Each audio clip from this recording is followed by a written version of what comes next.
അല്ല, തീർച്ചയായിട്ടും ഞാൻ അതൊക്കെ വാക്ക് പറഞ്ഞതല്ലേ. UDF തിളക്കമാർന്ന വിജയം നിയമസഭാ തെരഞ്ഞെടുപ്പിൽ ഉണ്ടായില്ലെങ്കിൽ ഞാൻ രാഷ്ട്രീയ വനവാസത്തിന് പോകും. ഏറ്റവും അവസാനത്തെ ഒരു പത്രസമ്മേളനം തിളക്കമാർന്ന വിജയം ഉണ്ടായില്ലെങ്കിൽ എൻ്റെ ജീവിതത്തിലെ ഏറ്റവും അവസാനത്തെ ഒരു പത്രസമ്മേളനം നടത്തിയിട്ട് ഞാൻ തിരിച്ചു പോകും. ഉറപ്പായിട്ട് പോകും. അത് വാക്കല്ലേ, ഞാൻ കേരളത്തിലെ ജനങ്ങളോടുകൂടി പറഞ്ഞേക്കണ വാക്കാണ്. നിങ്ങളെ കണ്ടിട്ടേ പോവുള്ളൂ. ജീവിതത്തിലെ ഏറ്റവും അവസാനത്തെ പത്രസമ്മേളനം നടത്തിയിട്ട് പോവുള്ളൂ. ലാസ്റ്റ് പിന്നെ കാണില്ല.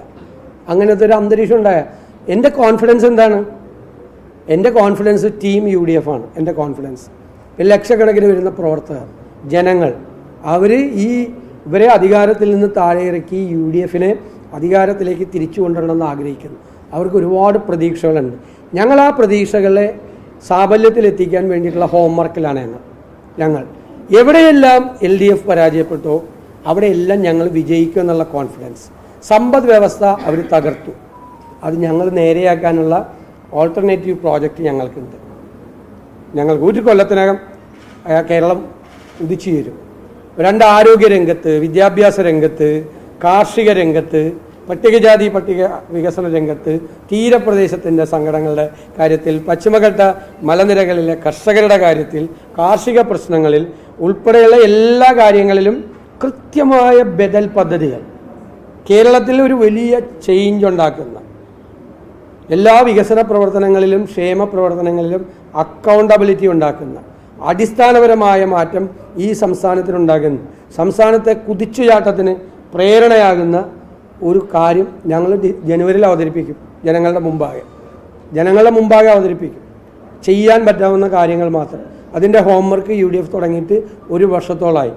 നന്നായി ചെയ്തു പോകുന്നുണ്ട് എല്ലാ വിഭാഗങ്ങളിലും ആളുകളെ.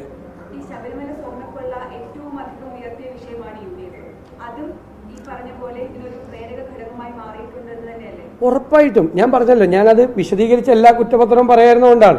ഗവൺമെൻറ്റിനെതിരായിട്ട് ഞങ്ങൾ അവതരിപ്പിച്ച കുറ്റപത്രത്തിലെ ഏറ്റവും പ്രധാനപ്പെട്ട ഘടകം ശബരിമലയിലെ സ്വർണ്ണക്കൊള്ളയാണ്. അത് ശബരിമല ഭക്തരെ മാത്രമല്ല, മൊത്തം ജനങ്ങളെ മുഴുവൻ അമ്പരപ്പിച്ചു. കാരണം 2 മുതിർന്ന നേതാക്കൾ, മുഖ്യമന്ത്രിയുമായി ഏറ്റവും അടുത്ത ബന്ധമുള്ള 2 മുതിർന്ന നേതാക്കൾ, 2 മുൻ ദേവസ്വം ബോർഡ് പ്രസിഡന്റുമാർ അയ്യപ്പൻ്റെ സ്വർണം കവർന്നതിന് ജയിലിൽ കിടന്നിട്ട് അവർക്കെതിരായി നടപടിയെടുക്കാൻ പോലും ധൈര്യമില്ലാത്ത പാർട്ടിയാണ് CPM. അവർക്ക് കൊടപിടിച്ചു കൊടുക്കുകയായിരുന്നു ഗവൺമെൻറ്.